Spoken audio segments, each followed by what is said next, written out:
cancellation culture. Cancel culture. I don't really like using that term because it's just like all these terms get played out, just get annoying in the end. Like snowflake, SJW, woke. Right? It's just like, can you?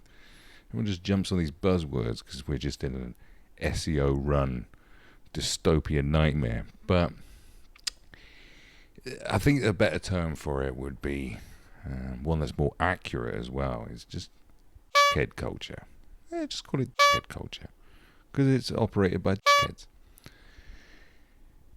I like to come up with little theories, not because I just make them up out of thin air, but I observe, I listen, and I join dots.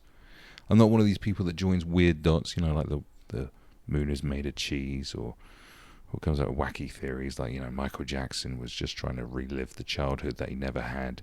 Nothing like that. I'm talking about, doing actual dots. I don't see Illuminati triangles everywhere. I'm not one of these people, I'm just joining some dots, working some stuff out. And what I have concluded so far is that I think cancel culture, obviously it has its roots. Cancel culture has roots in political ideologies, but it's the virtuousness of it, the attention-seekingness of it, and obviously the mob mentality of it also. But I think to understand it better and why it's kind of so rampant, like everyone's become, like it's the new Chinese Cultural Revolution, is to understand that it's perpetuated a lot by younger millennials, ones born late 80s onwards, and also Zoomers. It's to understand like the culture that they've grown up on, which would be YouTubers and Twitter, and hence Twitter is the main place where this bullshit comes from. It would make sense for it to Twitter to have influenced itself, if you like.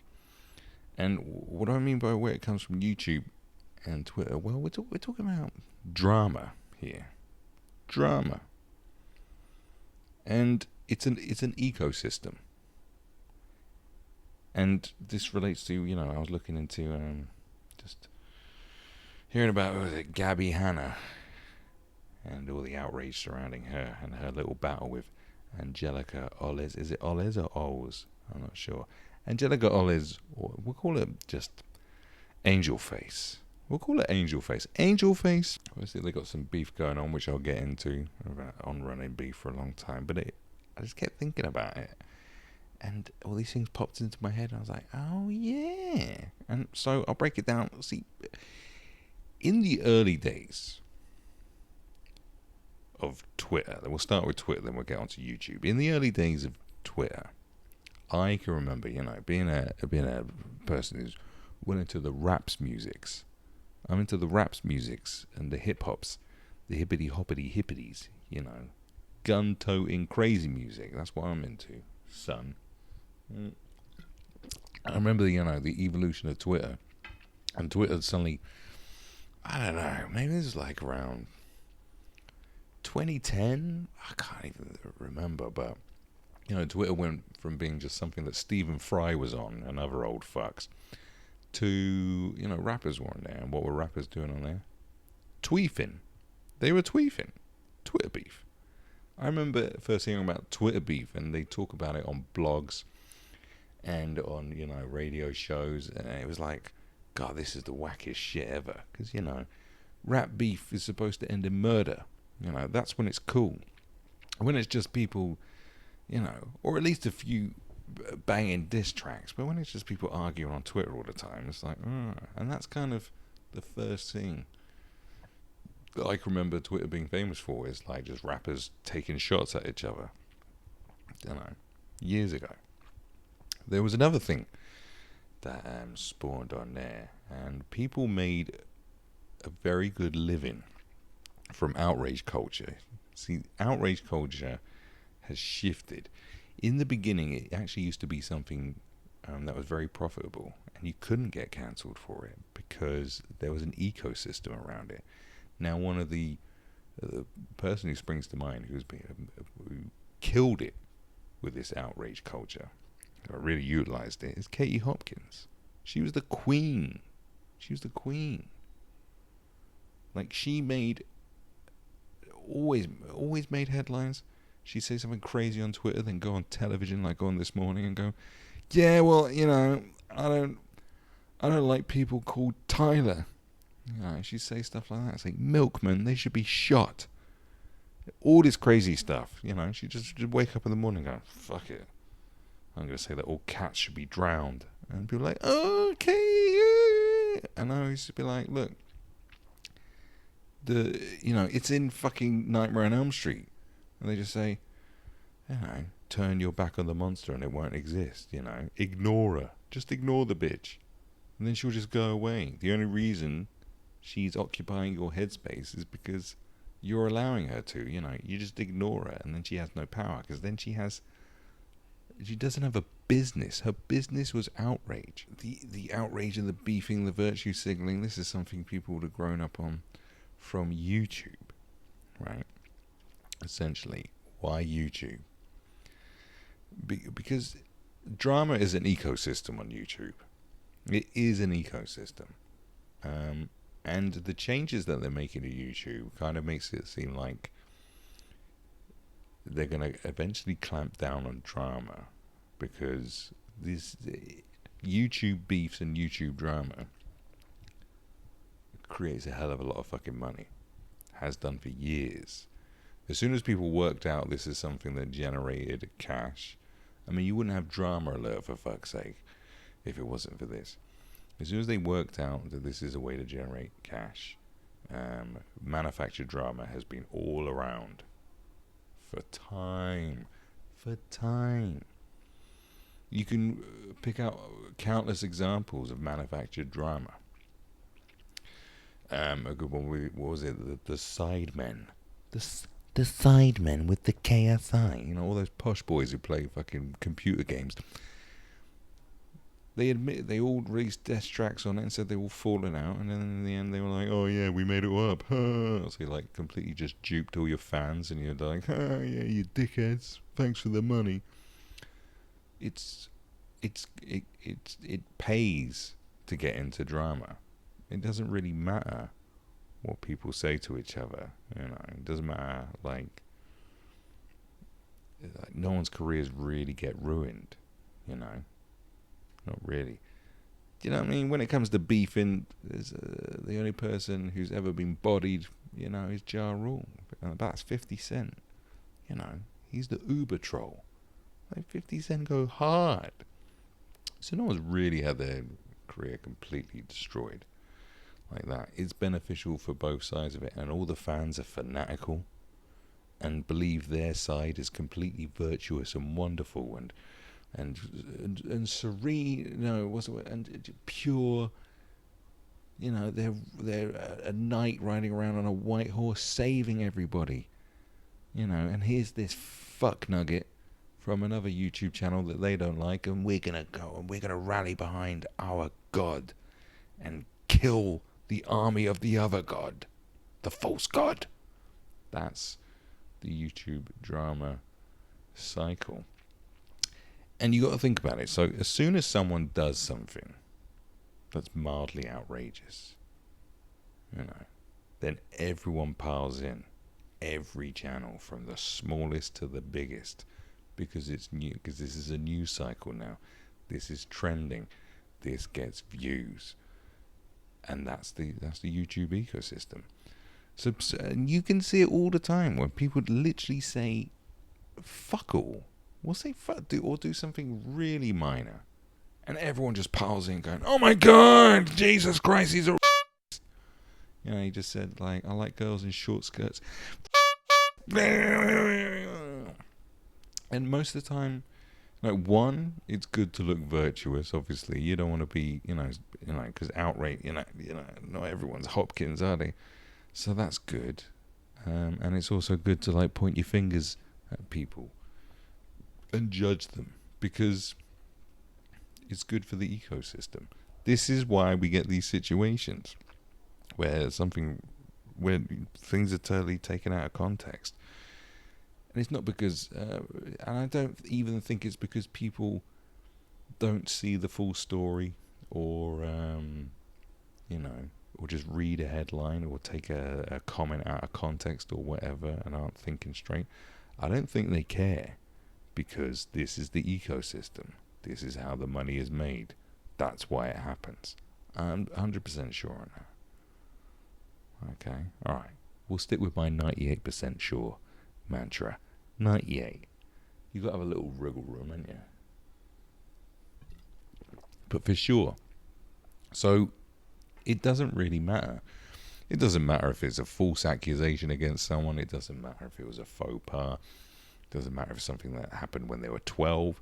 It doesn't matter, because it generates income. And therefore, this is people's bread and butter. And you've got to think about it.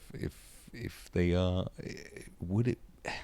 Not that I'd want people to be demonetized and persecuted because drama and gossip is as old as the hills. It's not like they invented it.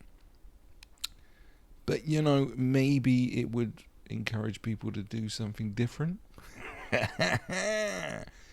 It's kind of outrageous that you could try and have an open, intelligent discussion about the coronavirus, for example, about COVID-19, and then just get totally persecuted for trying to process something that a lot of people aren't processing. You get persecuted for that. But then you got people out here like accusing people of being left, right, and center and shit. Like, come on, man, that's a fucked up world. Right? You should be getting paid for thinking, not paid for fucking gossing. Yeah, that's right. Paid for gossing. That's what we're calling it. And everyone is at it. Even your favorite, most virtuous and wonderful, never said boo to a goose YouTuber is a drama queen asshole. This is an ecosystem that reduces grown-ass men to being little gossipy bitches in a playground. You got 40-year-olds out there acting like 12-year-old girls. Do you understand? That's terrible. I mean, how awful is that? And this whole situation is a perfect example of it. So, now, I'm not too familiar with Gabby Hanna. And in my opinion, she's got one of those faces where you just look at it. Sometimes she looks like Mad Butters, but other times you look at her and just go, She's like, she transcends. I think she transcends something. But anyway, so this is a perfect example. So what happened? She did a video. I'm reading off the phone because like I'm going to retain this information in my precious fucking storage. So she did a video called Turning Myself into an Ego. Okay. This was in 2020. January. Oh, remember the good old days of January 2020 before... Actually, January 23rd, 2020, that's the day I flew to fucking Vietnam and got stuck here. Well, what an important date. So she said, turning myself into an ego. And what happened is she just showed an article from Vox, which included an image of Bianca Devins. Now, this is a Instagram influencer who was murdered in 2019. Okay, and what did she say? A little passing comment. Now, this caused outrage. So, she was accused of being insensitive and exploiting Devon's death for views and clout. Well, like anyone on YouTube would exploit stuff for views and clout. So she said that she was unaware of what happened to the girl and completely missed the paragraph in the article referring to her death. She also said that she had been in contact with Devon's family and had apologized to them privately. Now, and this is when all the commentary and drama channels, and was it T channels? What the fuck is a T channel, fam? That's a term that I've got a real problem with. Oh, I'm a T channel. What's even that? What is that about? You lunatic.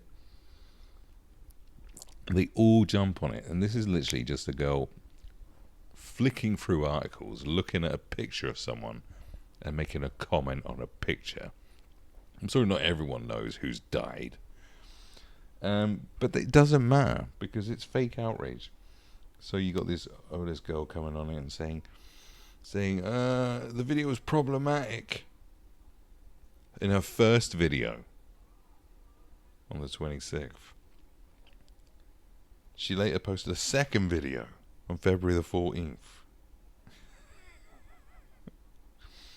And then she posted another video. And another one, and another one, and another one, and another one. And this is literally people just sat there yapping and yapping and yapping about a comment that lasted about a second.